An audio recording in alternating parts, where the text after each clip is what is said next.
Excellences, mesdames et messieurs les professeurs, nous sommes, monsieur, aujourd'hui réunis pour ce qui s'annonce à être un heureux dénouement, la soutenance de votre thèse de doctorat de droit public. Une thèse qui s'intitule Compétences complémentaires et efficacité d'action de la Cour pénale internationale. Donc nous allons précisément commencer par écouter dans un instant votre directrice de recherche, Chiara Neri. Et ensuite, nous allons vous laisser nous présenter votre travail à peu près 15 minutes pour nous expliquer quelle a été votre ambition, le contenu même de votre recherche, quelles ont été sans doute les difficultés auxquelles vous avez été confrontés durant cette recherche, et puis les conclusions. Et puis ensuite, tour à tour, nous serons amenés, membres du jury, à prendre la parole, à vous donner notre appréciation, à vous poser les questions qui nous semblent pertinentes. Et puis je finirai par me donner à moi-même la parole pour vous livrer mes quelques observations, et puis nous serons amenés ensuite à délibérer et à rendre notre verdict, et effectivement à statuer sur la qualité, le grade de docteur en droit. Voilà, donc sans plus tarder, je laisse la parole à Chiara Neri. Merci beaucoup, Monsieur le Président, chers collègues, chers membres du jury, Excellences, chers collègues, chers étudiants, chers tous, chers Istaka. Bienvenue à cette soutenance. Moi, je ne vais parler que quelques minutes. Donc, très rapidement sur le parcours de M. Dormoussi, donc, qui quitte le Togo pour faire des études de droit, de droit de sciences politiques, à l'université d'Abomey-Calavi au Bénin, où il décroche donc une licence et une maîtrise en sciences politiques et relations internationales. Et c'est à ce moment-là que M. Dormoussi arrive en France pour faire un master professionnel à l'Université catholique de Lyon, à l'IDHL, en pratique des organisations internationales et protection des droits de l'homme, et un master recherche chez nous, donc à Lyon 3, dans le master de droit international public. C'est donc à ce moment-là que l'équipe pédagogique de l'Université Lyon 3 et du Centre de droit international de l'Université Lyon 3 fait la connaissance donc, de M. Dormoussi, de votre énergie communicative, de votre passion pour le droit international. Et donc, vous rédigez un mémoire sous la direction de Sandrine Korsenberg, qui est assise juste à côté de moi, dédié à la Cour pénale internationale, à l'épreuve donc de la répression en Afrique, mémoire qui sera publié. Et donc, ensuite, vous poursuivez vos recherches en doctorat, tout d'abord au Centre de droit pénal, ici à Lyon 3, puis au Centre de droit international.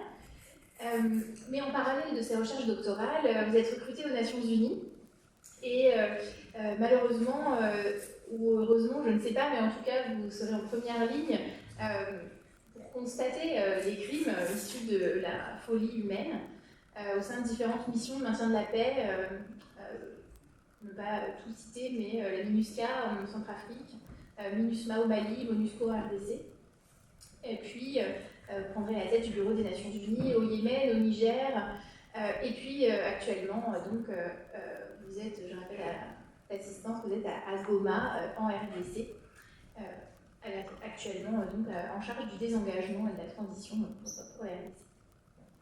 Donc ce parcours démontre sans aucun doute votre détermination, votre volonté de vous engager là où, malgré la difficulté, les besoins se font sentir. Travailler la thèse dans ces conditions était évidemment un défi immense. Donc, je profite pour vous adresser aujourd'hui toutes mes plus sincères félicitations d'avoir réussi à achever ce travail et venir à bout de cette thèse de doctorat dans des conditions matérielles extrêmement difficiles et également dans des conditions administratives difficiles, puisque vous avez dû changer de sujet, changer de direction, ce qui était évidemment pas facile. Bien, ce sera tout pour moi. J'aimerais juste conclure ma brève intervention pour remercier très chaleureusement les membres de ce jury qui nous ont fait l'honneur et l'amitié d'être là aujourd'hui, pour le temps, l'énergie qu'ils ont mis à lire et évaluer votre travail. Merci, chère Chiara. Donc, je vais laisser tout de suite la parole à la professeure Myriam Cohen pour 30 minutes, mais ces 30 minutes incluent le temps des échanges et des réponses. Ah, excusez-moi, Issaka, c'est à vous effectivement de présenter votre travail. Pour tout vous dire, c'est votre première soutenance de thèse, j'imagine. C'est la première soutenance de thèse à laquelle je participe en tant que président. Donc voilà, nous vivons quelque chose d'assez inédit tous les deux. Mais c'est moi qui me trompe. Donc je vous laisse la parole. Monsieur le Président, chers professeurs et enseignants-chercheurs, votre honneur, Madame la vice-présidente de la Groupe pénale internationale, Madame la directrice de thèse, je vous prie d'accepter ma sincère reconnaissance pour votre disponibilité à être membre du jury de soutenance de ma thèse de doctorat en droit international public. Je suis honoré de me tenir devant vous cet après-midi pour défendre cette thèse intitulée Compétences complémentaires et efficacité d'action de la CPI. Une réflexion approfondie sur la manière dont la compétence complémentaire de la CPI impacte l'efficacité de ces actions dans le contexte de la justice pénale internationale. La CPI a un rôle de positionnement stratégique à jouer aux côtés des États qui, eux, jouent ou devraient jouer un rôle central ou de premier plan dans la prévention et la répression des crimes de guerre, des crimes contre l'humanité, du crime de génocide et du crime d'agression. Cette juridiction n'a pas une compétence exclusive ni prioritaire, car elle poursuit les auteurs ou complices des crimes concernés que dans les hypothèses où les États ne veulent pas ou ne sont pas en mesure de le faire eux-mêmes. Monsieur le Président, chers professeurs et enseignants-chercheurs, votre honneur, Madame la vice-présidente, permettez-moi, à la suite de mes propos, d'exprimer ma profonde reconnaissance à ma directrice de thèse, Madame Chiara Méry, pour sa rigueur, sa bienveillance et sa diligence, qualités qui ont permis de mener à terme cette recherche doctorale. Chère Madame, sans votre disponibilité, votre détermination, votre générosité, il n'aurait pas été possible pour moi de vivre cet instant précis. J'ai saisi l'occasion pour remercier également les rapporteurs, M. le professeur Jean-François Candy-Condé et Mme Myriam Cohen, pour leur temps à évaluer la qualité scientifique de ma recherche dans les précieuses vacances estivales. Chers professeurs des universités, Mme Myriam Cohen, merci d'avoir fait le déplacement de Lyon et puis du Canada. Un très long projet. Votre honneur, Madame la vice-présidente de la CPI, votre présence dans ce jury m'honore à plus d'un titre. Mais au-delà de cet honneur fait à ma modeste personne de doctorant-chercheur, vous êtes le symbole d'une CPI ouverte aux recherches scientifiques et à l'écoute des critiques constructives du monde universitaire et de la société civile. Je vous remercie d'avoir effectué le déplacement de Lyon en dépit de votre agenda judiciaire particulièrement chargé en ces temps troubles. Madame Sandrine Cortambert, je suis très reconnaissant de votre présence renouvelée dans mon jury de soutenance. Un témoignage d'accompagnement de proximité qui s'est traduit depuis mes travaux de recherche académique de Master 2 en droit international public, consacré à un équilibrage difficile du travail ô combien complexe de la CPI dans les pays post-conflit en Afrique au sein de cette même université il y a de cela quelques années. Je voudrais vous dire merci pour tout votre soutien dans mon parcours académique et professionnel. Monsieur le Président et cher professeur Pierre-François Laval, je voudrais vous exprimer ma sincère reconnaissance pour avoir accepté non seulement d'être membre de mon jury de soutenance, mais aussi de le présider. Honorables invités, Excellences, Messieurs les ambassadeurs et chargés d'affaires du Togo auprès de différents pays européens et au Moyen-Orient, chers amis, à vos grades respectifs, messieurs les avocats qui ont soutenu leur thèse à Lyon 3 et qui sont dans la salle, près d'une dizaine, votre présence est une source de réconfort et de motivation. Je voudrais vous remercier vraiment pour avoir fait le déplacement de Lyon depuis diverses villes françaises et suisses. Je voudrais saluer particulièrement la présence de ma mère, qui s'est déplacée depuis le Togo pour assister à ma soutenance de doctorat en droit à Lyon. Elle qui n'a pas eu la chance de bénéficier de l'éducation scolaire en raison de son milieu de naissance et social, mais qui a tout donné aux côtés de mon feu père pour la scolarisation de nous leurs enfants. Et je ne vois pas comprendre exactement ce dont nous parlerons en français. Permettez-moi de vous dire un grand merci à la langue maternelle, celle qu'elle m'a enseignée. Monsieur le Président, chers professeurs et enseignants-chercheurs, votre honneur, Madame la Vice-présidente, j'articulerai ma présentation autour des 4 points saillants suivants. D'abord, je parlerai de la genèse de la thèse. Ensuite, les difficultés rencontrées, la problématique et la démarche suivie, ainsi que les résultats obtenus. S'agissant de la genèse de la thèse, je dirais que le choix de ce sujet s'inscrit dans le prolongement de la réflexion à la suite de notre mémoire de master de recherche en droit international public, sous la direction de Mme Sandrine Kortenberg, ici présente, à qui je renouvelle ma sincère gratitude. Cette recherche s'est construite autour de l'objectif principal de démontrer que la compétence complémentaire, bien qu'elle soit une unité fondamentale de la CPI, constitue également un défi complexe tant dans sa mise en œuvre que dans ses résultats concrets. En effet, si la CPI a été conçue pour intervenir en dernier recours, sa compétence complémentaire est à l'image d'un Janus. Positivement, elle a le mérite de rendre la lutte contre l'impunité efficace lorsque l'ensemble des États membres de la communauté internationale jouent leur partition en poursuivant systématiquement et de bonne foi les auteurs des crimes de guerre, des crimes contre l'humanité et des crimes de génocide. En revanche, elle fragilise la dite efficacité quand les États refusent de poursuivre les auteurs des crimes sur-évoqués, tout en empêchant au même moment la CPI d'engager des poursuites. En ce qui concerne les difficultés, cette thèse a été sans financement ou contrat de recherche. Elle a nécessité la consultation de beaucoup d'ouvrages, articles et cours bibliographiques, y compris en anglais, une langue dont je n'avais pas suffisamment la maîtrise, et il a fallu donner du temps, la volonté et les moyens nécessaires pour y arriver. Les difficultés inhérentes à une vie de doctorant travaillant à temps plein, dans des contextes de conflits et post-conflits, souvent sans accès à l'électricité et à une bonne connexion Internet, ni à une bibliothèque suffisamment fournie et adaptée aux besoins, explique en grande partie le temps pris pour venir à bout de cette recherche. Du Bangui au détroit de Bab al-Mandeb au Yémen, du désert de Watirom au golfe d'Aqaba, ou encore sur les bords du fleuve Jourdain et de la mer Morte en Jordanie, sans oublier les plages des lacs Tanganyika et Kivu à l'est du Congo, ou encore le désert du Sahel. La rédaction de cette thèse s'est poursuivie avec optimisme malgré les multiples obstacles et difficultés. Parfois, c'est lors des vols longs courriers pour rentrer voir la famille ou encore après une mission d'assistance humanitaire auprès des victimes de la barbarie et de la cruauté humaine que j'entamais ou finissais des chapitres. Par ailleurs, alors que j'étais très avancé dans la rédaction de cette thèse, j'ai dû changer le titre du sujet pour des raisons de convenance et cela a naturellement entraîné des chamboulements importants dans le développement.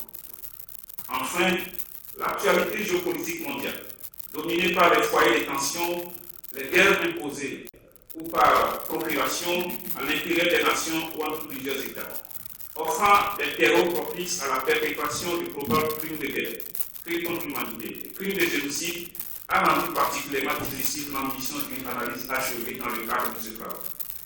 Cela a nécessité une mise à jour en continu des décisions et positions de la CPI sur la répression des crimes internationaux relevant de sa compétence. Quant à la problématique, ma réflexion est née d'une question fondamentale. Dans quelle mesure la compétence complémentaire de la CPI renforce-t-elle ou affaiblit-elle l'efficacité de l'action judiciaire internationale dans la lutte contre l'impunité? L'analyse de cette question fondamentale, Monsieur le Président et chers membres du jury, a soulevé plusieurs sous-questions, mais nous avons jugé utile de retenir essentiellement les 3 suivantes. La compétence complémentaire de la CPI vis-à-vis des juridictions nationales est-elle convenable à l'efficacité voulue au service de la justice pénale internationale? L'objectif de réguler les compétences entre les juridictions nationales et la CPI est-il finalement atteint ou dissimule-t-il des zones d'ombre? Quels sont les impacts de la compétence complémentaire de la CPI sur son efficacité dans la répression des crimes internationaux? Le choix du mécanisme de la complémentarité s'explique par la volonté de réconcilier 2 positions opposées. La souveraineté des juridictions étatiques sur les crimes internationaux qui se commettent sur leur territoire ou pas, ou sur leurs ressortissants, et la volonté de la communauté internationale de sanctionner les auteurs des dits crimes dans l'état où ils bénéficieraient de l'impunité sur le plan national. De toute évidence, le statut de la CPI apparaît comme un test de compromis avec des questions de recevabilité particulièrement complexes, car les négociateurs ont cherché à donner des prérogatives suffisantes à la Cour, tout en essayant d'éviter de trop porter atteinte à la souveraineté des États. L'objectif de notre étude est d'aller au-delà des critiques et constats que suscite la mise en œuvre de la compétence complémentaire de la CPI vis-à-vis des institutions nationales et de proposer des approches de solutions aux difficultés qui se posent afin de contribuer aux améliorations nécessaires du système de complémentarité pour renforcer l'efficacité d'action de la CPI. À travers cette thèse, j'espère avoir apporté une contribution à la compréhension des forces et des faiblesses de la complémentarité de la CPI.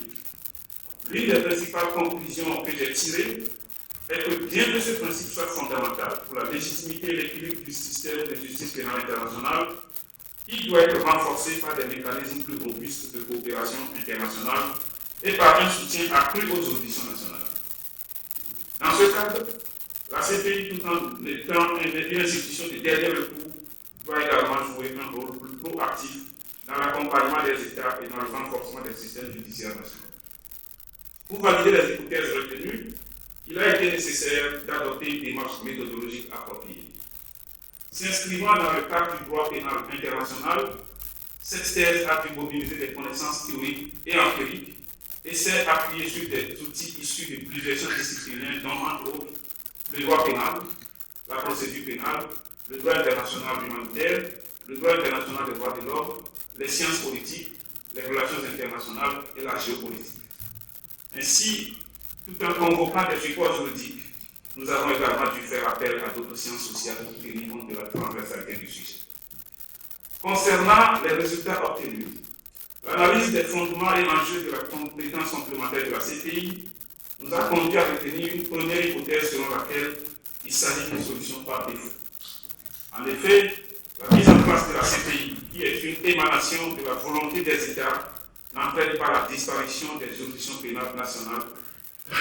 Malgré les précautions de respect de la souveraineté des États, la CPI n'a malheureusement pas pu faire l'unanimité au sein des États, dont certains sont restés indifférents, tandis que d'autres la combattent parfois avec une agressivité embarrassante ou incompréhensible. La majorité des membres permanents du Conseil de sécurité des Nations Unies, notamment les États-Unis d'Amérique, la République populaire de Chine ou encore la Fédération de Russie, n'ont pas ratifié le traité de Rome portant création de la CPI. Il va sans dire que le choix de la compétence complémentaire de la CPI a des enjeux juridiques et politiques importants, aussi bien pour la CPI que pour les États. La CPI n'exercera sa compétence que si les États ne peuvent pas engager des poursuites contre les auteurs des allégations des crimes relevant de sa compétence. Quant aux États, le choix de la compétence complémentaire implique pour eux le devoir de poursuite en premier lieu sur les crimes de guerre, les crimes contre l'humanité, les crimes de génocide et les crimes d'agression. À cette fin, les États doivent prendre les dispositions juridiques appropriées pour aligner leur législation pénale sur les standards du statut de Rome de la CPI et sont tenus à une obligation générale de coopération avec la Cour au cas où cette dernière constate leur défaillance et veut engager des poursuites. La seconde hypothèse est que la compétence complémentaire est une solution déficiente dans sa mise en œuvre. En effet, contrairement aux attentes, non seulement les États s'opposent aux poursuites sur le plan national, mais ils s'opposent également à l'exercice même de la compétence par la CPI quand celle-ci doit et veut prendre la relève. Un nécessaire réaménagement du traité fondateur de la CPI nous semble donc souhaitable pour permettre à cette dernière de s'acquitter de sa mission de lutte contre l'impunité des crimes graves touchant à la conscience de l'humanité. En conclusion, les réflexions ont été nourries autour de deux grandes idées dans le cadre de cette étude. La première idée majeure a mis en évidence la compétence complémentaire de la CPI comme une solution adoptée par défaut, tandis que la seconde s'est évertuée à démontrer comment la compétence complémentaire de la CPI est une solution déficiente et perfectible dans sa mise en œuvre. Monsieur le Président, chers professeurs et enseignants-chercheurs, votre honneur, Madame la Vice-Présidente, me voici à la fin de ma présentation. Aucune œuvre humaine n'étant parfaite, je nourris l'espoir que votre lecture attentive de ma thèse, ainsi que les remarques et suggestions que vous m'adresserez dans le cadre de cet exercice, nous permettront d'améliorer la qualité de cette contribution scientifique, tant sur la forme que sur le fond. Je vous remercie de votre attention et reste à votre disposition pour les questions. Cette fois-ci, je crois pouvoir donner la parole à ma collègue, la professeure Hélène, pour à peu près 30 minutes. Merci. Je regarde là. Alors, laissez-moi commencer en remerciant ma collègue, la professeure Chiara Neri, pour cette invitation. C'est un grand plaisir d'être ici. Ça a été vraiment très enrichissant d'avoir eu l'occasion de lire cette thèse. Merci beaucoup. Merci aussi aux membres du jury, Madame la vice-présidente de la Cour pénale internationale, cher président du jury, chers collègues en ligne. Merci de votre présence et de m'accueillir au sein de ces jurys. Vos Excellences, membres du public, chers membres de la famille du candidat, merci aussi de votre présence. Je pense que pour nous tous et toutes, c'est un grand honneur d'avoir un local de soutenance si rempli de personnes qui vous ont été chères pendant votre parcours. Alors, mon deuxième point, c'est de vous féliciter pour être arrivé à ce moment. Et profitez de ce moment. C'est un beau moment. C'est un beau moment d'échange.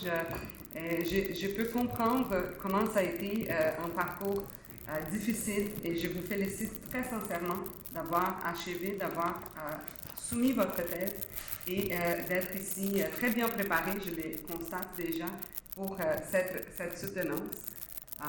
Félicitations aussi aux membres de votre famille. Je sais qu'une thèse, ce n'est pas une thèse individuelle, c'est une thèse collective. On a l'entourage de la famille, des amis, des personnes chères. Alors, je les félicite également de vous avoir soutenu jusqu'à présent. Alors, j'aurai peut-être 3 catégories de questions. Je vais passer tout de suite à la première catégorie, qui est celui de la complémentarité en tant que telle. Et vous avez passé une grande partie de la thèse concernant l'incorporation du statut de Rome dans le droit national des pays, notamment, par exemple, les paragraphes 234 et suivants. Et je me demande, après votre étude et vos recherches, dans quelle mesure pensez-vous que cette incorporation dans le droit national peut avoir un réel impact dans la complémentarité? Vis-à-vis du statut de Rome de la Cour pénale internationale. Et ça ne faciliterait que le travail de tous les acteurs qui luttent contre les crimes contre l'humanité, les crimes de guerre et les crimes de génocide.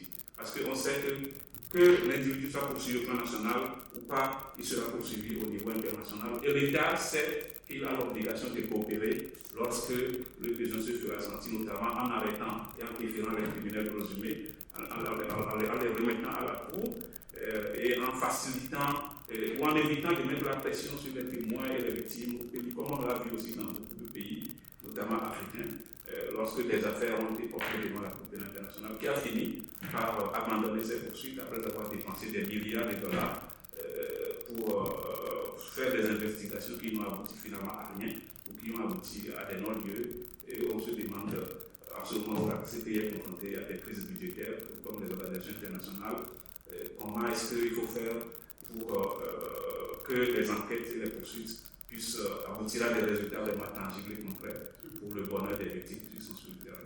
J'ai vu des victimes se soulever spontanément dans des pays, dans des villes, parce que celui qui a été à l'origine du viol de 200 femmes a été finalement déclaré acquitté par la Cour pénale internationale, et il revient et dit, mais voilà, moi je n'avais rien fait, on m'a pris le cadeau, et voilà, etc., etc. Donc c'est très puissant pour les victimes, c'est très puissant pour les défenseurs des droits de l'homme, ceux qui travaillent pour mettre fin à l'impunité de ces crimes-là, de voir que pas suffisamment d'efforts, il n'y a pas eu suffisamment d'efforts de coopération, de collaboration entre tous les acteurs au niveau national et international pour rendre justice aux victimes de ces crimes-là. Et donc, l'adaptation des législations nationales va beaucoup contribuer à cela et va donner des garanties vraiment pour que la justice soit rendue. Sur la deuxième question, comme vous l'avez dit vous-même, le niveau de mise en œuvre du statut de Rome de la CPI dépend de la volonté politique des États concernés. Il y a des États qui ont décidé de mettre le statut de représentation de la CPI en œuvre de façon très partielle, très minimaliste, et d'autres qui ont choisi de dire bon, ben, nous n'avons rien à craindre, nous adoptons le statut en bloc, tel que, ou avec un peu de réserve sur la définition, par exemple, du crime de guerre, ou la définition d'un des crimes contre l'humanité, mais nous adoptons le reste, et d'autres qui sont de tradition communiste, qui disent bon, on a déjà conclu, on s'est déjà entendu depuis le début que lorsque nous souscrivons à un accord international ou à un traité de droit international, ça rentre d'office dans le corpus juridique national et donc il y aura plus de débats supplémentaires à faire. Et en fonction de la nature, de la nature de ces pays-là varie et en fonction du pays auquel on a en face, on voit à quel point le statut de l'homme portant création de ces pays est valorisé et on voit à quel point on a des gages de lutte contre l'impunité de ces pays qui touchent la conscience de l'humanité. Merci. Voilà, merci et bonne continuation de cette annonce. Merci, madame. Merci beaucoup, chers collègues, de vos questions. Merci, monsieur, de vos réponses. Alors, j'aperçois le professeur Akanji Combé, qui est à distance, et nous le remercions beaucoup de sa disponibilité. Monsieur le professeur, est-ce que vous nous entendez correctement? Et est-ce que vous pouvez prendre éventuellement la parole? Vous avez 30 minutes. Je vous entends parfaitement en même temps. Parfait. Merci. Je vous donne la parole, monsieur, pour 30 minutes. Merci, chers collègues. Monsieur le Président, tout d'abord, j'adresse de chaleureux remerciements à la directrice de thèse, notre collègue Mme Méry, de m'avoir associé à ce jury. Et je ne vous dirai pas assez, là signifie que vous avez fini cette thèse, et c'est une bonne nouvelle dont je vous félicite. Ma première question, qui est très générale, est de vous demander si, de votre point de vue, le cas centrafricain est un cas exemplaire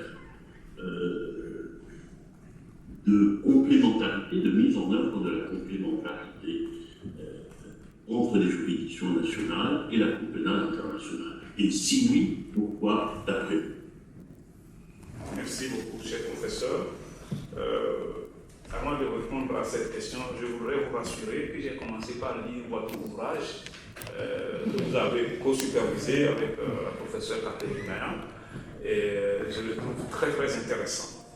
Et je m'en nourris en tout cas, et soyez rassurés qu'il a enrichi ma pensée. Et si j'avais aujourd'hui à retravailler ou à réécrire cette thèse, cet ouvrage serait exploité à sa juste valeur.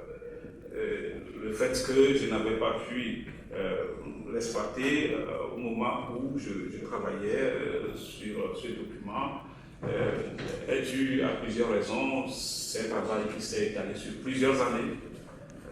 Pour les raisons que j'avais évoquées, je n'étais pas en France tout le temps, et je n'avais pas accès à des bibliothèques de qualité. Je travaillais dans des zones où il n'y a pas d'électricité, où il n'y a pas d'internet, où il n'y a même pas de bibliothèque, où l'université se trouve à 500 km de là où j'étais en Rousse pour travailler. C'était toujours pas évident d'avoir des ouvrages aussi percutants que les vôtres dans ces endroits isolés et reculés du monde. Donc, mais je suis en train de le lire et soyez rassurés, ça nourrit ma pensée. Alors, sur la question de savoir sur la situation en Centrafrique ou si le cas centrafricain offre un bel exemple de complémentarité, je dirais oui, sans réserve.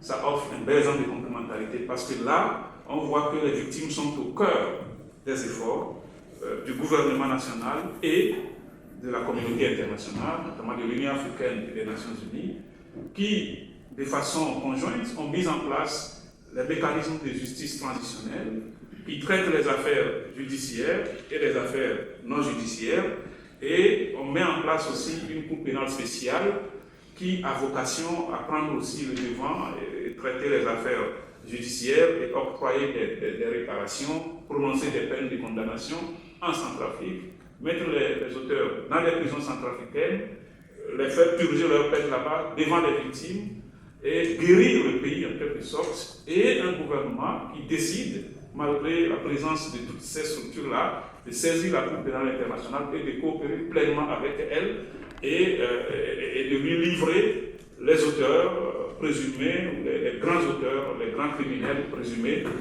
afin qu'ils puissent répondre de leurs actes là-bas pour éviter toute situation imprévue, imprévisible ou prévisible dans le cadre de la République centrafricaine, où l'État demeure faible, il faut l'avouer. On n'a pas la présence de l'État dans toutes les préfectures ou dans toutes les zones. J'ai fait des missions dans des endroits là-bas où le procureur est en fuite et le juge unique du tribunal qui couvre une région qui fait géographiquement la moitié de la superficie française a disparu ou a été tué la veille. Le tribunal a été saccagé, où tous les murs, toutes les briques sont par terre. Et on nous dit, Nations Unies, qu'est-ce que vous faites? Et quand on arrive, c'est des femmes qui accourent, des personnes déplacées internes qui accourent, qui disent, sauvez-nous, faites quelque chose pour nous. Et je peux vous dire que j'ai été traumatisé par plusieurs de ces gens de scène, dans ma jeune vie de diplomate, et de voir que je suis impuissant, je ne peux rien faire dans l'immédiat qui puisse impacter la vie de ces enfants dont on a tué le père et la mère et tous les oncles en une journée devant eux, ou la vie de cette veuve qui a tout perdu du jour au lendemain, ou dont on a incendié le grenier des maïs. Et puis bon voilà, et ce n'est pas un seul cas, ce n'est pas deux cas, c'est des cas qui continuent comme ça, tout le temps. Alors, maintenant, la garantie que la volonté exprimée par les gouvernements qui étaient là en 2013, ou les gouvernements de transition, et la continuité ou la cohérence dans la poursuite de cette volonté-là avec les nouveaux régimes qui se sont succédés, je ne l'ai pas. Et je ne souhaiterais pas non plus me prononcer ou apporter un jugement de valeur sur ce qui se passe actuellement là-bas, mais je note quand même que l'État, en tant qu'État, au nom du principe de la continuité de l'État, a pris des mesures qu'il fallait à l'époque pour que les auteurs de ces crimes-là puissent répondre de leurs actes à tous les niveaux, que ce soit au niveau national ou au niveau international, et que les victimes puissent avoir une attention particulière. Et pour moi, c'est un bel exemple de coopération. Et d'ailleurs, le pays a coopéré. Les deux individus qui sont aujourd'hui à la Cour pénale internationale, c'est le fruit de la bonne coopération entre le pays et la CPI. Vous pouvez me rafraîchir ma mémoire sur la République centrafricaine. J'ai quitté ce pays il y a 9 ans et j'y ai servi pendant 2 ans et demi avant de quitter. Et donc, la vision que j'avais du pays en partant influence beaucoup mon analyse dans le cadre théorique de ma réponse que je pouvais apporter à la question de l'articulation des institutions dans un esprit de complémentarité. Une chose est d'avoir une vision, des objectifs à atteindre, mais les moyens utilisés ou la réalité du chemin, du parcours, c'est aussi une autre chose qui peut réserver des surprises. Je prends bonne note de tous les développements que vous venez de partager avec nous et vous en remercie. Merci. Merci, Monsieur le Président. Je vous prends la parole. Merci infiniment, chers collègues, Monsieur le Professeur. Merci, Monsieur. Donc, je vais effectivement maintenant, sans plus tarder, donner la parole à Madame la seconde vice-présidente de la Cour pénale internationale. Madame, si vous voulez bien, vous avez peut-être 25 minutes, 20 minutes, si ça vous va. Merci, Monsieur le Président. Que sur le plan du travail en lui-même, c'est vrai que j'ai travaillé un peu comme enseignante à l'université et chaque fois que je lis les mémoires, les sujets de thèse, je cherche toujours de petites choses à corriger et tout. Mais je puis vous dire que par rapport à ce travail-là, j'en ai cherché et difficilement j'en trouve quelque part. Et c'est ce qui retient mon attention ici. Et moi, quand je suis en face de ce genre de personnalité, je me pose une question. Et la question, c'est cette question que je veux lui poser. Au regard de tout ce qui a été fait, au regard de tout ce qui est en train d'être dit ici, au regard des conclusions de votre travail, M. Daïmsi, quelle sera la prochaine étape? Merci beaucoup pour ce point de chute. Encore une fois, votre présence ici, pour moi, c'est un grand honneur pour ma modeste personne de doctorant-chercheur. Et je saisis l'occasion aussi pour remercier les autorités universitaires de Lyon 3 pour toutes les dispositions qui ont été prises pour votre sécurité, votre voyage et votre présence dans ce lieu. Alors, la prochaine étape, c'est un peu difficile pour moi de répondre à cette question parce que je risque de me faire contredire dans les 2 ou 3 prochaines années. Mais c'est cette ambition de partager ce que j'ai appris dans les universités par lesquelles je suis passé. J'ai cette ambition d'appliquer ce que je sais comme petit juriste ou jeune juriste du droit international, des droits de l'homme, du droit international humanitaire, et de le mettre au service de la veuve et de l'orphelin aussi, au service de la victime avec tout ce qui va avec, pas forcément pour que les auteurs de ces crimes partent systématiquement en prison, mais de la victime, comme l'a souligné Mme Corel, j'ai pu comprendre aussi que la question des réparations, la question de réhabilitation, la question de guérison, de thérapie et autres, c'est très fondamental pour ceux qui subissent la barbarie humaine, la cruauté dans beaucoup de pays. Parce que quand on a la chance d'être dans des pays comme la France, peut-être qu'on n'a jamais vu ou on ne verra pas, ça on ne peut pas le garantir, on verra pas ce qu'on appelle atrocité. Et lorsque vous arrivez dans un endroit géographique où toute une ville, où tout a été décimé, brûlé, les églises brûlées, les mosquées brûlées, les écoles brûlées, j'ai vu au Yémen des ponts sauter. On a fait des États, une coalition d'États a fait sauter des ponts qui relient deux villes juste pour empêcher que le camp ennemi les traverse pour venir ici. Et j'ai vu des écoles complètement à terre, des centres médicaux complètement détruits, etc. Et c'est des choses qui me motivent à continuer à m'intéresser à ce domaine de recherche, à ce domaine de travail-là. Et mon rêve, et c'était le rêve de mon père, c'est que je devienne un jour avocat. Et je crois que cette thèse que je soutiens aujourd'hui, si le jury m'agrée, sera une porte ou un palier de plus, un escalier de franchi de plus pour tendre vers cette noble profession d'avocat un jour, de suivre le pas de mes collègues, de mes prédécesseurs, de mes aînés qui sont ici. Il y a une dizaine d'avocats ici. Vraiment, votre présence me réconforte et me motive davantage. Il est vrai qu'aujourd'hui, je suis dans un autre statut professionnel qui n'est pas mal non plus, mais je ne perds pas de vue mon ambition un jour de défendre une victime d'un crime contre l'humanité. Merci. Pourriez-vous nous dire dans quelle mesure la société civile serait d'une aide assez conséquente pour nous, pour l'avenir? Merci beaucoup, Madame la Vice-Présidente. J'ai bien noté vos recommandations de poursuivre la réflexion et de continuer à informer la communauté universitaire ou les juristes sur l'évolution ou l'application de ce principe de complémentarité, qui est un mécanisme très important et qui, je dirais, qui détient l'avenir même de la coopération de la justice pénale internationale.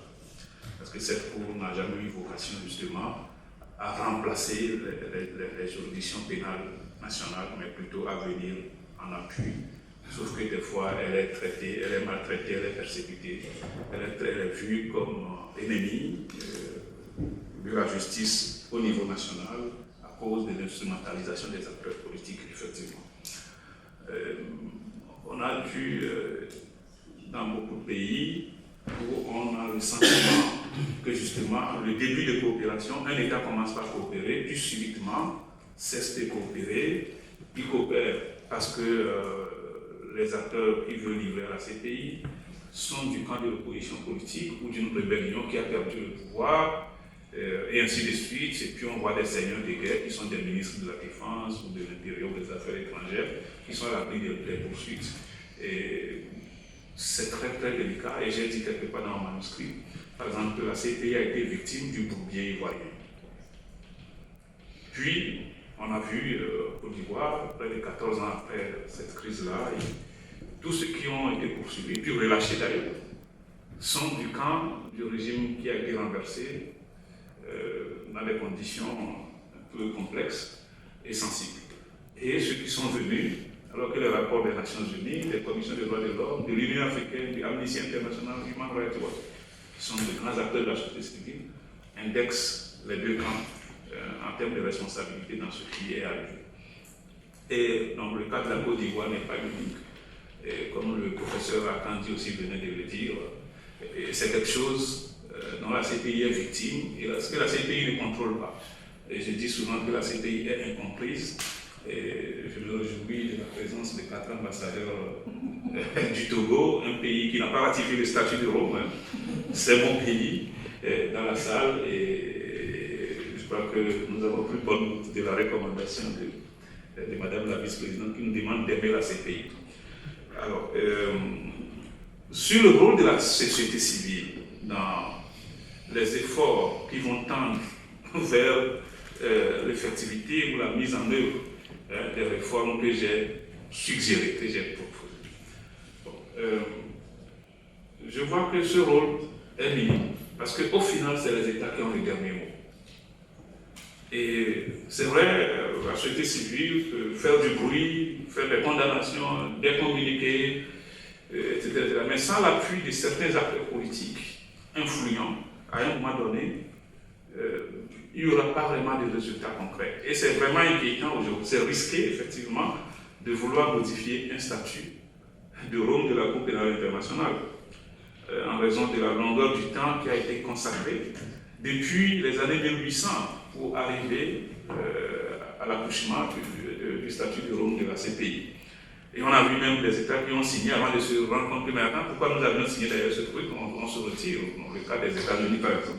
Puis bon, non seulement on se retire, mais on va combattre l'institution maintenant et on va persécuter tous ceux qui y travaillent, du planton au plus haut responsable. Donc c'est très délicat. La société civile aura besoin des alliés, il faudra une diplomatie des droits de l'homme. Les droits de l'homme, pour moi, ne constituent pas en tant que diplomate. Ce n'est pas le fait de dénoncer les États seulement ou de faire des communiqués, de faire une condamnation des violations graves, massives ou systématiques des droits de l'homme, etc. Mais c'est d'avoir cette capacité à aller vers les décideurs politiques et à les convaincre sur notre commune humanité afin qu'ils soutiennent les efforts de réforme indispensables. Parce que c'est aujourd'hui qu'on voit demain la victime. Demain, celui qui voit demain la victime peut devenir à son tour victime d'une violation des droits de l'homme. Et donc si on n'anticipe pas, nous tous, nous serons sous la menace de ces genres de situations. Et l'actualité montre que même l'Europe n'est pas à l'abri. L'actualité montre qu'aucun État, aucune région du monde, géographiquement parlant, n'est à l'abri aujourd'hui des atrocités ou de la barbarie. Parce que soit vous pouvez être à l'origine, vous pouvez la créer chez vous, ou bien quelqu'un va venir vous l'imposer ou vous l'envoyer de loin. Et c'est important qu'on prenne tous des dispositions au niveau des États pour que, d'abord c'est important que le message passe, que ça soit compris par les États, que les dirigeants politiques soient convaincus et que des pays pionniers des droits de l'homme comme la France continuent à porter la voix d'éclairage, continuent à parler des droits de l'homme à des États qui peuvent, dont le oui ou le non peut influer sur les réformes qu'il faut pour avancer. Sinon, moi je pense que la société civile a besoin de se professionnaliser davantage, surtout dans les pays du Sud global. Et la société civile dans les pays développés ou les pays du Nord a aussi intérêt à se professionnaliser en approchant le politique, les dirigeants politiques, pour les convaincre plutôt que de les dénoncer simplement sur les médias ou sur les sites internet ou les réseaux sociaux en disant on a fait ça, on a fait ça, on a fait ça, on a fait ça. Désigner pour en ir à montrer des limites. Mais aller vers les gens, dialoguer, être prêt à discuter avec le diable même pour que la paix règne, pour qu'il y ait des changements, je crois que ça va être la voie des salut dans les efforts de lutte contre l'impunité des crimes graves qui touchent la conscience de l'humanité. Merci. Cette thématique sur la sécurité, si nous devions rentrer dans les détails, nous passerons peut-être toute la journée ici. Demain, on n'est pas fini. Merci. Merci beaucoup. Merci infiniment, Madame la Présidente. Il me revient maintenant l'agréable tâche de donner la parole à ma collègue Sandrine Bacambert, maîtresse de conférence ici même. Sandrine, tu as la parole. Merci beaucoup, Monsieur le Président. Je remercie également ma collègue, Madame Neri, de m'avoir conviée à ce jury. Alors, Est-ce que, d'après vous, d'après vos connaissances, si on prend du recul, on voit l'attitude par rapport à la CPI et finalement par rapport au système onusien, est-ce que là, l'Union européenne n'est-elle pas en train, je ne sais pas, de développer une réelle stratégie pour se positionner sur la scène internationale par rapport à d'autres groupes étatiques? Moi, je dirais oui. Je dirais oui d'abord, dans un premier temps. Mais au niveau de l'Afrique, déjà, on ne sait pas quels seront ces deux États qui vont siéger comme membre permanent du Conseil de sécurité. Et moi, je m'interroge personnellement et je me demande pourquoi ne pas supprimer même le statut des membres permanents. Parce que ça risque de faire traîner encore les réformes du Conseil de sécurité sur 40 ans. Et on va continuer à subir la même injustice, la même sous-représentation, le manque de reflet des réalités actuelles auxquelles nous sommes confrontés, le monde est confronté. Si on supprimait le statut des sièges permanents et des membres permanents et on disait simplement membres de façon rotative ou membres pour un temps. Après 2 ans ou après 3 ans, par ordre alphabétique, on tombe sur un autre État où les États se concertent pour désigner d'autres États qui vont siéger. Ça va rendre justice au droit international, à mon avis, et ça va démocratiser les prises de décision. Ça va permettre à tout le monde de se sentir concerné par les menaces contre la paix et la sécurité internationale, y compris sur les questions de justice, parce que le manque de justice peut être une menace contre la paix et la sécurité internationale. Donc finalement, ce serait un positionnement par rapport à ces différentes problématiques. Tout à fait. Et l'Assemblée générale joue un très bon rôle d'ailleurs. On a vu dans le contexte actuel de l'Assemblée générale, très démocratique, il prend des décisions, mais malheureusement, le statut juridique, la Charte des Nations Unies même détruit l'Assemblée générale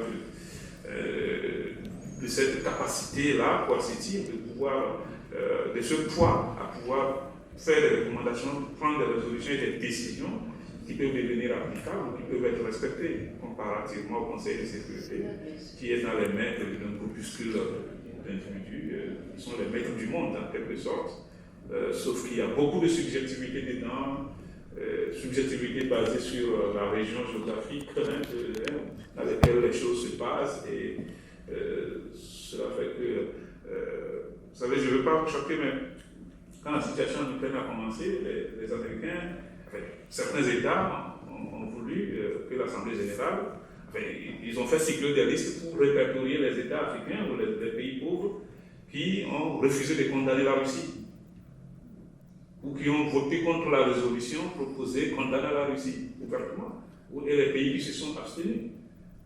Et les gens ont dit, mais attendez, oui, il y a des morts au Congo, il y a des morts en Centrafrique.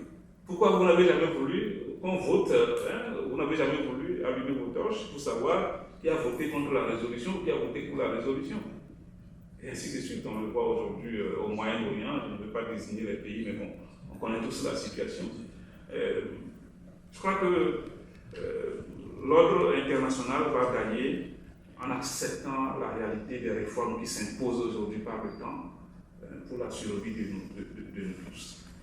L'Union européenne joue un rôle important. L'Union européenne essaye d'exister et d'être du côté des plus faibles dans la mesure du possible. Mais l'Union européenne aussi est fortement influencée. Ça dépend de la présidence, de l'État qui assure la présidence. C'est très influencé aussi par d'autres États qui ne sont pas membres de l'Union européenne, mais qui ont leur mot à dire. Et puis, voilà. Merci beaucoup. En tout cas, je réitère toutes mes félicitations pour cet excellent travail. Merci. C'est bon. Merci beaucoup, chère Sandrine, de tes questions et tes remarques. Merci, Nisaka, de vos réponses. Bon, 16h42, ça fait à peu près 2h42 donc que nous sommes rentrés dans cette salle, et j'imagine que voilà, difficile parfois de suivre nos débats un petit peu techniques. Je me mets aussi à la place de l'auditoire. Je vais essayer de me discipliner et de vous parler à peu près 10 minutes, sans dépasser 10 minutes, et puis peut-être de ces 10 minutes, vous allez retirer peut-être un élément ou deux vis-à-vis duquel vous pourrez peut-être me répondre, et vous prenez celui qui vous intéresse le plus en fait. Merci Issaka de cette proposition, de cette thèse que je trouve, je vais vraiment du coup dans l'essentiel de mon propos, que je trouve un travail que je trouve utile. Je commence par là, utile à la compréhension de la mécanique de la Cour pénale internationale et à ces différents ressorts de la complémentarité dont on a parlé aujourd'hui. Alors, je fais aussi une petite promotion aujourd'hui pour une future thèse qui sera soutenue le 12 décembre et qui s'inscrit un petit peu dans ce registre-là, celle d'Ibrahima Diallo, qui est ici présent, sur la politique juridique des États africains à l'égard de la CPI. Effectivement, là, je pense qu'on peut remarquer un certain nombre de ramifications dans les raisonnements, et je suis très heureux surtout de voir que se constitue un pool de spécialistes de la justice pénale internationale à Lyon, et je voulais vous en remercier aussi. Donc, une thèse qui porte sur un sujet tout à fait intéressant.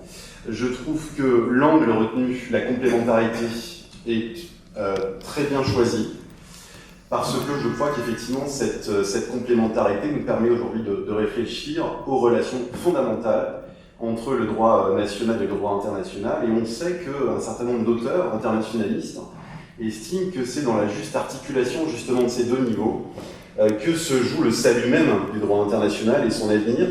Alors, du coup, c'est un compliment que je vous fais, bravo pour le sujet, peut-être aussi un petit regret de ne pas avoir trouvé quelques références, justement, d'auteurs qui se sont beaucoup intéressés à ces choses-là. Je pense notamment à André Nolkemper, qui aurait pu vraiment vous aider ici.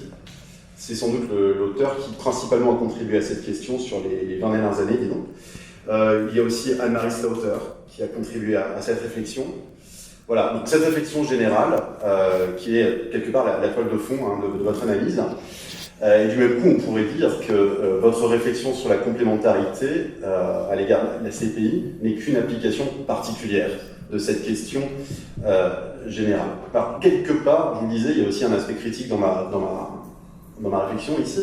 C'est le fait que, par exemple, page 13, dans l'introduction, au paragraphe 21, vous nous indiquez que votre réflexion va être associée à la question du modèle juridique, je vous cite, modèle juridique réglant la relation entre la juridiction internationale et l'État. J'ai envie de vous dire évidemment, mais c'est ici que je vous dis peut-être c'est trop, justement, c'est une vision qui est peut-être un petit peu trop étriquée, parce que je crois que votre thèse, elle met en cause pas simplement le juge international, mais le droit international dans son ensemble.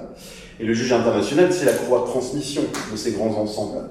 À votre place, je ne suis pas à votre place, mais si j'avais été à votre place, j'aurais sans doute ouvert mon analyse à ces considérations plus générales. Parce qu'en fait, quand on ouvre justement sa réflexion à cette généralité, sans doute, on trouve beaucoup d'informations sur le statut du juge et son rôle dans justement cette articulation. Je ne reviens pas forcément sur la forme, j'essaie de me tenir à ces 10 minutes. L'essentiel a déjà été dit, il y a quelques imperfections. Votre thèse est perfectible sur certains aspects, mais malgré tout, je trouve aussi qu'elle a été plutôt bien écrite. Elle est très facile à comprendre et à lire, elle est agréable à lire. Voilà, je n'y reviens pas forcément. Peut-être si on se reverra après les soutenances, je pourrais vous indiquer un certain nombre de petites corrections à apporter. J'ai déjà en fait formulé la principale critique que je vous fais, c'est-à-dire une vision sans doute un peu trop cloisonnée de votre sujet. Moi, j'aurais plutôt en tant que généraliste, mais vous n'êtes pas nécessairement généraliste, vous êtes plutôt spécialiste. Donc ma critique est assez relative, mais j'aurais plutôt tendance à vouloir ouvrir et à faire de votre sujet quelque chose qui vient réfléchir les propriétés ou les grandes dynamiques en fait du droit international. Je l'ai ressenti à certains moments de façon plus particulière. Je donne un exemple. En page 19, au paragraphe 28, vous dites que le concept de complémentarité est considéré comme s'il avait une définition unanime. Comme si on pouvait considérer que ce principe n'avait qu'une signification et que cette signification était partagée par tous. Ici, j'en attendais bien davantage. J'ai presque envie de vous dire c'est QFD ici. Qu'est-ce qu'il faut comprendre et en quoi quelle est cette signification d'abord? Bon, vous y revenez ensuite, bien sûr, sur toutes ces pages. Et quelle autre interprétation on pourrait donner du principe de complémentarité? Si on va au-delà de la CPI, qu'est-ce que dit aujourd'hui le système international de ce principe? C'est là que peut-être j'attendais davantage de votre part. Il y a beaucoup d'exemples, on sait que ce principe de complémentarité, vous savez, il est associé à cette maxime unable, unwilling, qu'il a des applications notamment sur le terrain de la sécurité collective. On sait que les Américains ont utilisé cette rhétorique pour intervenir en Syrie notamment.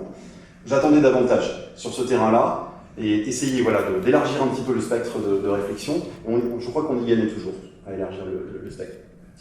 Autre remarque, même si j'ai déjà dit finalement presque l'essentiel en quelques minutes, vous voyez. Je suis toujours dans l'introduction. Je note par exemple, là aussi il y a quelques aspects perfectibles, que page 33, vous allez définir l'indépendance. Vous y revenez par la suite, page 152. Hein. Mais en page 33 et dans l'introduction, il est un peu surprenant de voir le principe d'indépendance défini uniquement en référence au cadre national. Alors on cite effectivement Montesquieu ici, mais il y a quand même beaucoup d'éléments de l'égalité internationale qu'il faudrait d'emblée rappeler dans l'introduction. Et puis aussi, il y a peut-être des questions qu'on se pose quand on vous lit, des questions très concrètes. Par exemple, si on se demande quelle est la différence entre indépendance et impartialité, si je me pose cette question, je ne suis pas certain de la trouver immédiatement en fait, dans les développements que vous consacrez au principe d'indépendance, alors qu'en fait, que sur cette question-là, précisément, c'est très important. Une définition peut-être négative ici à apporter l'indépendance. Voilà. C'était ce que je m'étais dit en vous lisant à ce moment-là dans l'introduction.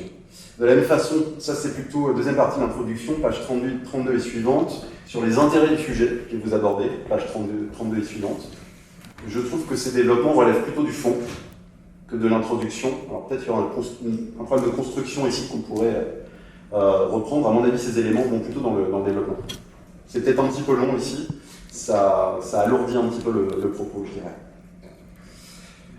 Je passe, peut-être mes critiques vont être un peu plus, pas violentes, mais vont se préciser sur les sources qui sont utilisées. Finalement, j'ai à peu près les mêmes questions celles qui ont été posées jusque-là. Je me suis posé la question des autres sciences sociales que vous évoquez, page 40, en me demandant quelles sont ces autres sciences sociales. Vous les avez un petit peu abordées tout à l'heure, autour de la question de la science politique. Mais j'aurais quand même, à la limite, avec le temps nécessaire, je ne l'ai pas forcément, j'aurais aimé quand même vous demander si l'analyse des politistes de la science politique, des spécialistes des relations internationales, si cette analyse qu'ils peuvent faire de la Cour pénale internationale est foncièrement différente de celle que devraient faire ou peuvent faire aujourd'hui les juristes. Je ne suis pas certain qu'elle soit si différente, mais là aussi vous pouvez peut-être me donner votre point de vue, puisque tout à l'heure vous avez indiqué que vous êtes vraiment servi de la science politique pour essayer de comprendre ces phénomènes. Là où je suis, j'ai une critique plus assumée encore, mais ça a déjà été rappelé par notre collègue, c'est sur la bibliographie. Deux choses. Bon, déjà, il y a des erreurs, ça a déjà été rappelé. Des erreurs en termes de classification des items, des articles. Baudin est catégorisé dans la rubrique « Ouvrage de droit international ». Ça va pas. Il sera assez surpris, je pense. De même, Habermas. De même, les pensées de Pascal, qui sont aussi référencés à la catégorie droit international. Bon, il y a un problème de catégorisation. Deuxième problème, les quelques références qui peuvent faire défaut. J'ai parlé tout à l'heure de Noel Kemper. Vous pouvez trouver aussi d'autres ouvrages importants sur les rapports entre juge national et droit international. Deux références ici. Antonio Zanakopoulos, notre collègue grec, qui s'est beaucoup intéressé à cela. Et puis, ce colloque assez récent, qui s'est tenu sous l'égide de la Société française de droit international l'an dernier à Bordeaux, et qui a été, mais alors, récemment publié. Donc pour vous, évidemment, c'était plus compliqué de l'intégrer. Et vous avez voilà, ce volume qui est publié aux éditions de Plédone en fin d'année dernière, et qui reprend cette thématique du juge national face au droit international. Là aussi, il y a beaucoup de choses, à mon avis, à extirper si jamais vous envisagez une publication de la thèse. C'est très bien d'intégrer ces éléments, je pense. Et puis, dernière critique sur les sources bibliographiques. Dans votre bibliographie figurent certaines références incontournables. Je pense notamment à Julien Fernandez, ici, et à sa thèse sur la politique des États-Unis vis-à-vis de la CPI, mais ça a été rappelé tout à l'heure. Vous n'utilisez pas cette source, notamment sur ce développement sur la fronde des Américains contre la CPI. Là, Fernandez est cité. À aucun moment, alors que sa réflexion évidemment est fondamentale sur cette question. Voilà, donc c'est une autre critique un peu différente. Vous faites bien figurer la référence, à mon avis. Vous ne l'exploitez pas suffisamment. J'avais un tout petit peu travaillé sur le sujet, donc j'ai été regarder si ce sur quoi j'avais travaillé figurait dans votre thèse, et j'ai plutôt tendance à répondre oui, c'est-à-dire que j'avais notamment cette jurisprudence de la CPI, je vais avoir du mal à bien d'ailleurs prononcer, Ruto Kosgei, peut-être Kosgei, qui figure effectivement avec un joli considérant de principe sur le principe de complémentarité, donc là, parfait. Encore, mon regret se situe au niveau de plutôt la généralité. La jurisprudence Seiji, qui est trop peu exploitée. Je ne retrouve pas notamment l'affaire de 2005 sur les activités armées menées sur le territoire du Congo. Là aussi, il y a quand même un certain nombre de choses à dire. Donc je vous conseille quand même de renforcer cet aspect droit général. Peut-être peut-être deux dernières remarques. J'aurai à peu près fait 10 minutes, je crois. Page 257, vous discutez cette différence entre le politique et le judiciaire. Ça, c'est fondamental, c'est très intéressant. Et vous parlez de l'autorité politique de la Cour, page 257, l'autorité politique de la Cour, que vous opposez à son autorité judiciaire. Et ça aurait été intéressant, je pense, d'expliciter davantage cette différence. L'autorité judiciaire, on la comprend toutes et tous ici. Quelle pourrait être l'autorité politique de la Cour si elle diffère de l'autorité judiciaire? Comment vous concevez cette conception de l'autorité politique? Et puis, j'ai aussi été très intéressé par les pistes de réforme que vous lancez dans la dernière partie de votre travail. Et vous essayez d'évaluer justement ces pistes et leurs chances de succès.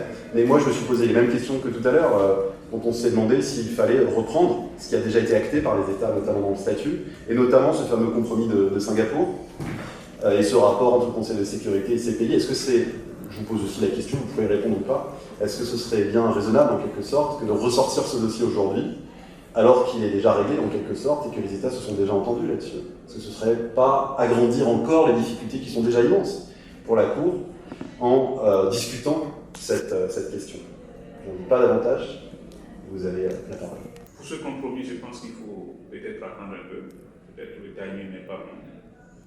Ça pourrait apporter plus de problèmes, plus de difficultés éventuellement.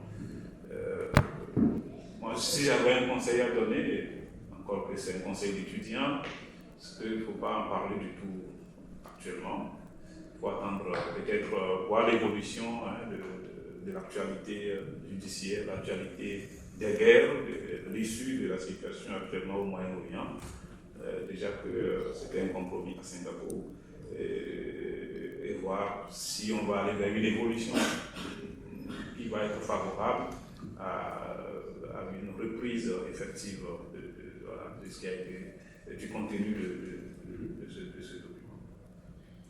Maintenant, l'autorité judiciaire et l'autorité politique de la CPI. J'en ai parlé en disant, lorsque j'essayais de dire,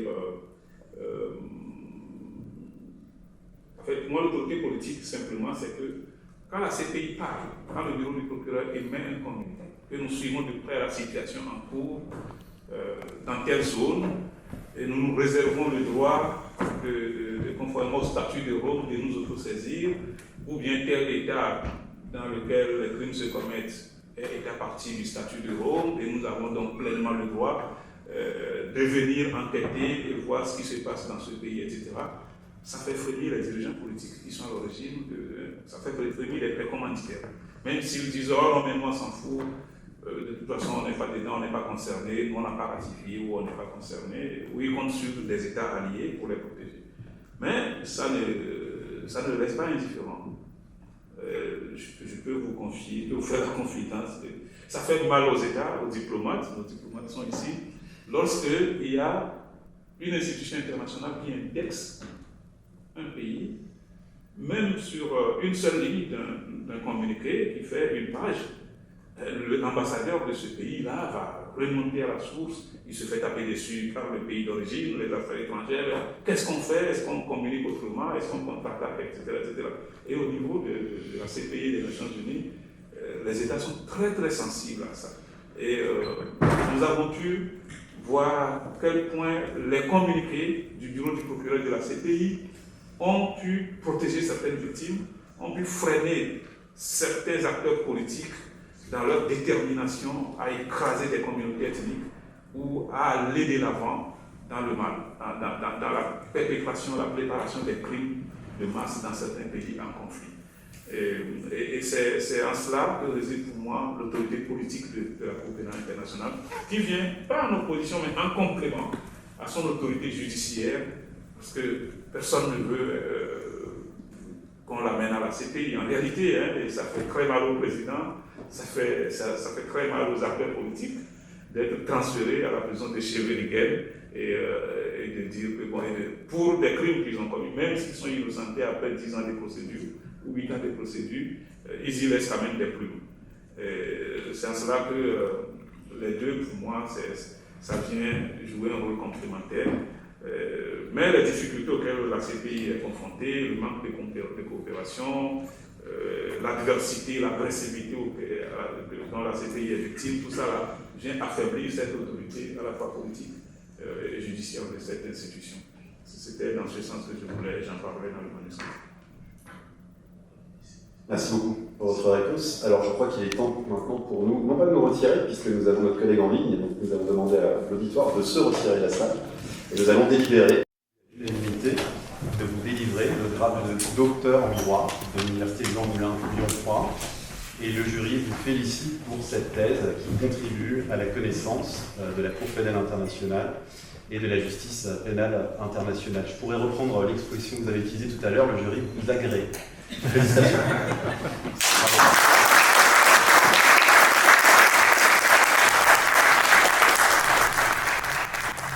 En présence de mes pairs, parvenu à l'issue de mon doctorat en droit international public et droit comparable, et ayant ainsi pratiqué dans ma quête du savoir l'exercice d'une recherche scientifique exigeante, en cultivant la rigueur intellectuelle, la réflexivité éthique et dans le respect des principes de l'intégrité scientifique.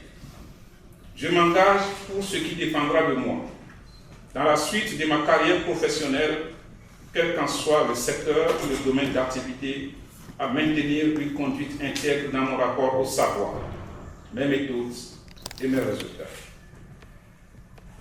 In the presence of my peers, with the completion of my doctorate research in international comparative and public law, in my quest for knowledge, I have carried out demanding research, demonstrated intellectual rigor, ethical reflection, and respect for the principles of research integrity. As I pursue my professional career, whatever my chosen field, I pledge to the greatest of my ability to continue to maintain integrity in my relationship to knowledge and in my method and in my research. Merci beaucoup.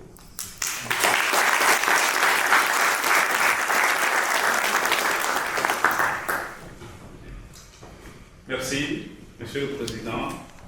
Merci aux membres du jury. Je suis très ému d'être arrivé au terme de cet exercice. Et ça va être un travail qui va continuer. Je tiendrai en compte toutes les remarques, toutes les recommandations, toutes les suggestions que vous m'avez faites pour améliorer ce travail sur le fond et sur la forme.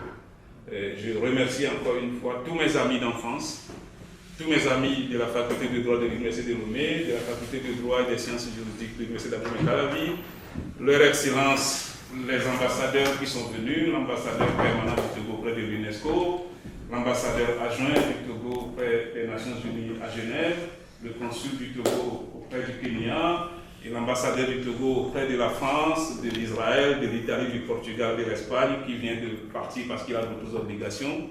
Merci pour votre déplacement sur Lyon en dépit de vos agendas chargés. Et j'ai salué la présence de tous les jeunes docteurs, de tous les avocats qui ont fait leur thèse ici ou ailleurs dans d'autres villes françaises, qui me connaissent et qui m'ont toujours encouragé, mes anciens professeurs de l'Université catholique de Lyon qui sont là. Je vous remercie, vous tous ceux qui m'ont vu grandir, et ma mère qui est venue depuis le village, qui est là, et ma femme qui est là, avec mes deux filles.